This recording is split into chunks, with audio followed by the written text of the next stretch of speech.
ఏమైనా నిజంగా అంతంత నేపథ్యాలు ఉన్న దగ్గర వాళ్ళని నమ్మి నాకు గణం ఉంటుంది చూడండి, మనసా వాచా కర్మ నమ్మిన గణంతో వాళ్ళ కాలక్షేపం జరుగుతుంది. ఇప్పుడు నేను ఇలా మాడాను కదా, నాకు కరెక్ట్గా కౌంటర్ భయంకరంగా తిడుతూనే ఉంటారు ప్రజలు. ఎందుకు తిడతారంటే వాళ్ళ మీద అంత కాన్ఫిడెన్స్ లెవెల్స్, ఏదో చేస్తారని. కానీ వాళ్ళు ఏం చేయట్లేదనే విషయం మనం కన్సిస్టెంట్ గా చెప్తున్నాం, అది గమనించు. చేయట్లేదు వాళ్ళతో ఏం కాదని వర్మ గారు లాంటి వాళ్ళు వెళ్ళి కంప్లైంట్ ఇచ్చారంటే నిజంగా ఏం జరగదు. దాని అర్థం ఏంటి? ఇతను ఓన్లీ ప్రగల్భాలు పొందడానికి మాత్రమే, దర్పం చూపించడానికి మాత్రమే అధికారంలోకి వచ్చాడు. కానీ వాస్తవానికి దగ్గరగా ప్రజలకు ఏం చేయాలన్న దగ్గర ప్రాథమిక అవగాహన లేదు. ఇది పాయింట్ టు బి నోటెడ్. అందుకనే క్షేత్రస్థాయిలో నాయకులు, నిజమైన నాయకులు వాళ్ళ పని వాళ్ళు చేస్తున్నారు. ఇది గమనించండి. సో ఇక్కడ ఆ సందర్భ పేలాపనలు, చంద్రబాబు నాయుడు గారిని మన్నల్లో పొందడానికి నాగరాజే పాటలు పాడుకోవడం కాదు కదా. The perfect executions towards your enhancement of your party is more important. ఆయన పార్టీని ప్రొజెక్ట్ చేయట్లేదు. ఎందుకు ఆయన తగ్గించుకున్నాడు? నేను ఫస్ట్ 2014లోనే ఆయన పార్టీ పెట్టినప్పుడు ఒక ప్రత్యామ్నాయం అనుకున్నాం. ప్రత్యామ్నాయం వల్ల ఆ రోజు ఎలక్షన్ లో కంటెస్టే చేయట్లేదు ఆయన. That is another surprising thing. అక్కడి నుంచి జరిగిన పరిణామాల్లో యాంటీ ఇన్కంబెన్సీని ఎలా అయినా తన పక్క మలుచుకోవడానికి 2019లో ఆయన చేసిన వినూత్న పోకడ ఏది ఇండిపెండెంట్ గా నిలబడ్డం. తర్వాత మళ్ళీ నా అమ్మో నన్ను శంఖ తీపేసి పేపర్ పోకు నాకు భయం వేసేస్తుందని అమ్మచాటు బిడ్డలాగా ఉన్న ప్రవర్తన 2024లో. సో ఇక్కడ ఓవరాల్ కన్సిస్టెన్సీ ఏంటి? At the directions of Chandrababu Naidu, at the directions of BJP. ఎందుకంటే కాంగ్రెస్ వ్యతిరేకం ఆరోపించిన బీజేపీ పార్టీ మనల్ని పొందిన ఎన్డీఏ కూటమి ఫస్ట్. అప్పుడు కూడా ఈ కూటమికి ఇతనే. మీకు అర్థమవుతుందా? ప్రత్యామ్నాయం ఎవరు అన్న దగ్గర ప్రతి నిమిషం ప్రత్యామ్నాయం కోసం ఒక కూటమి ఏర్పాటు చేయడానికి మాత్రమే ఇతను ఒక ఇన్స్ట్రుమెంట్ కింద ఉపయోగపడుతున్నాడు. ప్రత్యామ్నాయం ఇది కాదని ప్రజలు డిసైడ్ అయిన వాళ్ళకి ఇంకొక ఆబ్లిగేషన్ అన్నమాట. అరే నువ్వు ఒక్కడే నిలబడరా బాయ్, ఈసారైనా నీ ప్రతిభా పాట వాళ్ళు కనబడతాయి అనేది 24 ఎలక్షన్ వేదిక. ఎందుకంటే ఆయన జైలుకి వెళ్ళి ఆయన సరెండర్ అయ్యేదాకా మీరు గమనించుకోండి కావాలంటే. అతను మాట్లాడిన మాటలు, అతను చేసిన చేష్టలకి ఇవాళ ఏమనుకున్నారంటే ఒక సెట్ ఆఫ్ పీపుల్ ఒక ప్రత్యామ్నాయం ఉంది. ఏది? ఒక తెలుగుదేశానికి, ఒక వైఎస్ఆర్సీపీకి. ఈ కోణంలో పోనీ బీజేపీతో పొత్తు కట్టినా ఇతని ఐడియాలజీకి తెలుగుదేశం ఐడియాలజీకి చాలా డిఫరెన్స్ ఉంది కానీ అని చెప్పే మాటకి ఎక్కడ జస్టిఫికేషన్ చేయకుండా ఇవాళ ప్రాంతీయ పార్టీ నేపథ్యంలో నేను ఎన్నోసార్లు చెప్తుంటాను ఇది బీజేపీలో విలీనం అవ్వాలి. స్వార్థ ప్రయోజనాలు పరిరక్షించుకునేవాడు ఏం చేస్తాడు? బీజేపీలో విలీనం అయితే దమ్ముడికి ఉపయోగం ఉండదు. ఇవాళ చీల్చి చెండాడేస్తారు ఆంధ్రప్రదేశ్ లో బీజేపీ వాళ్ళకి అతి దగ్గరలో. ఎందుకంటే వదలరు. వీళ్ళు 10 ఏళ్ళు బట్టి చూశారు, 11 ఏళ్ళ అవకాశం వచ్చింది.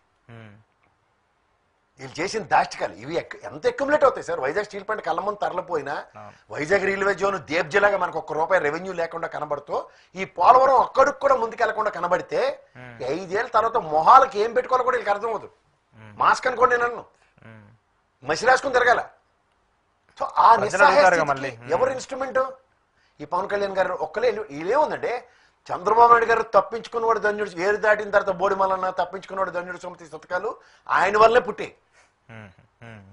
ఈ పవన్ కళ్యాణ్ ఎత్తవతల పాటు ఈయన వల్ల మొత్తం ఈ దరిద్రం అంతా కేంద్రం నుంచి నన్ను నమ్మించాడు, మొత్తం తాడెట్టుకుని లాక్కొచ్చేస్తాను, నాకు అమిత్ షా తెలుసు, నరేంద్ర మోడీ తెలుసు అని చెప్పి నన్ను మోసం చేశాడని చెప్తాడు ఆయన.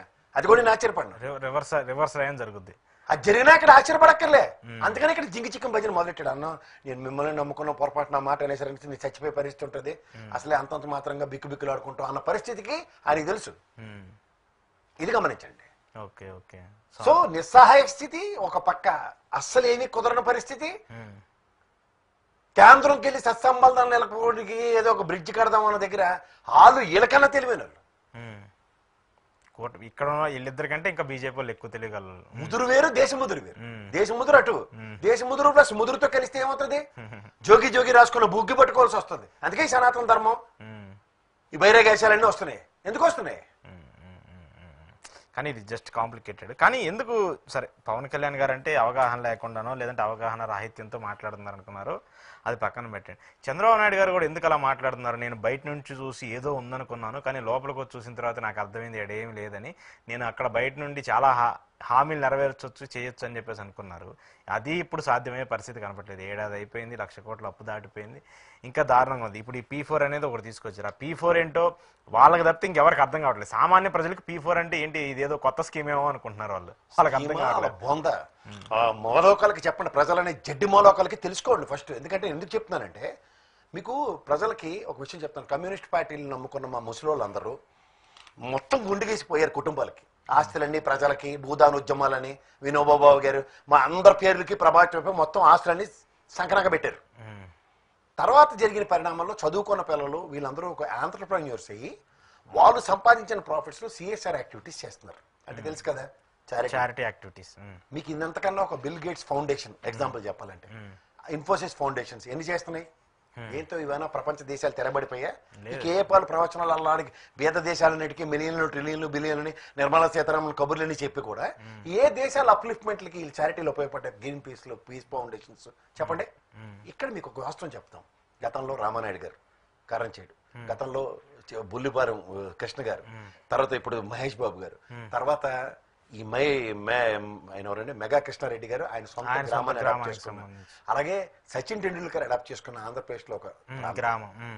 ఇవన్నిటితో ఇవాళ వెళ్ళి చూడండి, మెగా కృష్ణారెడ్డి గారి నియోజకవర్గం తప్ప ఆ లెవెల్లో అప్లిఫ్ట్మెంట్ అయిన దత్తత గ్రామాలు చెప్పండి.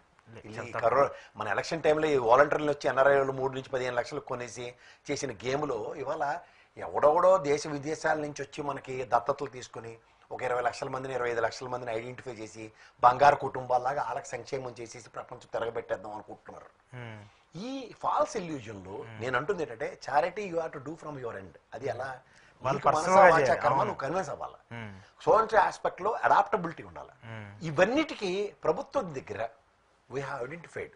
అంతేగాని ఇప్పుడు మళ్ళీ గ్రామ సభలు ఎట్టి ఈ గ్రామంలో ఈ తీసుమార్గానికి ఏముంది, ఆ తీసుమార్గానికి ఏముంది, ఈడు లేనోడు అని 10 మంది ముందు ఆయన నిలబెట్టి అవమానాన్ని అవడం తట్టుకోగలరా? లేదు కదా. రెండోది, ఒక మూడో కంటికి తెలియకుండా ఇప్పుడు ఎన్ఆర్ఐ వింగ్లు లేదంటే ఎవరైనా చాలా మంది సాయం విదేశాల్లో ఉన్న వాళ్ళు ఉన్న ఊరు కన్న తల్లి మీద ఉన్న మమకారాలతో వాళ్ళ ఊర్లో వచ్చి స్కూళ్ళు పరిరక్షించిన విధానాలు చూసాం. మేము చదువుకున్న స్కూల్లో బాత్రూమ్ లేదని కట్టిన వాళ్ళని చూసాం. అలాగే ఆ పార్క్ కోడ్ డెవలప్ చేసింది చూసాం, ఒక లైబ్రరీ పెట్టింది చూసాం. ఎన్ని చూడలేదు sir. This are all continuously activity. ఇప్పుడు గతంలో ఎలక్షన్లో చూడండి, జనసేన పార్టీ నుంచి ఒక ఆవిడ నాకు తెలిసిన 150 కంపెనీలు